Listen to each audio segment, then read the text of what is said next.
வணக்கம் ஃப்ரெண்ட்ஸ். இந்த வீடியோவில் இந்தியா யூகே கூட ஒரு எஃப்டிஏ அதாவது ஃப்ரீ ட்ரேட் அக்ரிமெண்ட் அப்படிங்கிறத பண்ணியிருக்காங்க. இந்த வீடியோவில் நம்ம அதை பற்றி தான் பார்க்க போகிறோம். எஃப்டிஏ அப்படிங்கிறது இரு நாடுகளுக்கு இடையே ஏற்கனவே இருக்க வர்த்தக வரியை குறைக்கவும் சில பொருட்களுக்கு வர்த்தக வரியே இல்லாமல் பண்ணுறது தான் இந்த அக்ரிமெண்ட்டினுடைய முக்கியமான நோக்கம். எஃப்டிஏவை புரிகிற மாதிரி சொல்லணும் அப்படின்னா இந்தியா யூகே இடையிலான வரி குறைந்த வர்த்தகத்தையும் அதே போல் வரி இல்லா வர்த்தகத்தையும் ஊக்குவிக்கிறதுக்கான ஒரு முயற்சி அப்படின்னு சொல்லலாம். இந்த எஃப்டிஏ அக்ரிமெண்ட்டை கடந்த 10 வருஷமாக நடைமுறைப்படுத்துறதுக்கு பல முயற்சிகளை எடுத்து வந்தாங்க. பட் கடந்த சில நாட்களுக்கு முன்னாடி தான் இதை அமல்படுத்தியிருக்காங்க. இதன் மூலம் 3 லட்சம் கோடிகளுக்கு மேலான வர்த்தகம் நடக்கும்னு சொல்லி எதிர்பார்க்கப்படுது.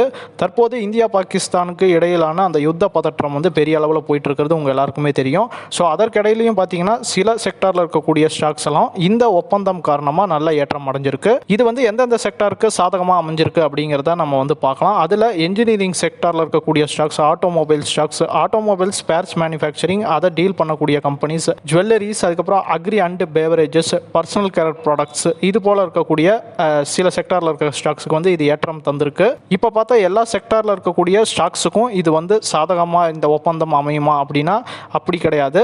யூகே பேஸ்டு கம்பெனியும் யூகே கூட டீல் பண்ணுற கம்பெனிஸில் இருக்கக்கூடிய அந்த செக்டாரில் இருக்கக்கூடிய ஸ்டாக்ஸுக்கு தான் இது சாதகமாக அமையும். நீங்களும் இந்த யூகே எஃப்டிஏக்கு சாதகமாக இருக்கக்கூடிய ஸ்டாக்ஸ் எல்லாம் என்னென்ன அப்படிங்கிறத ஐடென்டிஃபை பண்ணி அதன் பின்பு அதை நல்லா அனலைஸ் பண்ணி உங்களுக்கான முதலீட்டு முடிவுகளை நீங்கள் எடுங்க. இது போல் பங்குச்சந்தை சம்மந்தப்பட்ட செய்திகளை நீங்கள் தொடர்ந்து தெரிஞ்சுக்கணும்னு நினச்சிங்கன்னா புரோக்கரேஜ் ஃப்ரீ அப்படிங்கிற நம்ம சேனலில் மறக்காமல் சப்ஸ்கிரைப் பண்ணிக்கோங்க. பங்குச்சந்தையில் முதலீடு பண்ண ட்ரேட் பண்ண உங்களுக்கு டிமேட் அக்கௌண்ட் அவசியம். உங்கள்கிட்ட டிமேட் அக்கௌண்ட் இல்லைனா இந்தியாவுடைய முன்னணி புரோக்கராக ஜெரோதா இருந்துட்டு இருக்காங்க.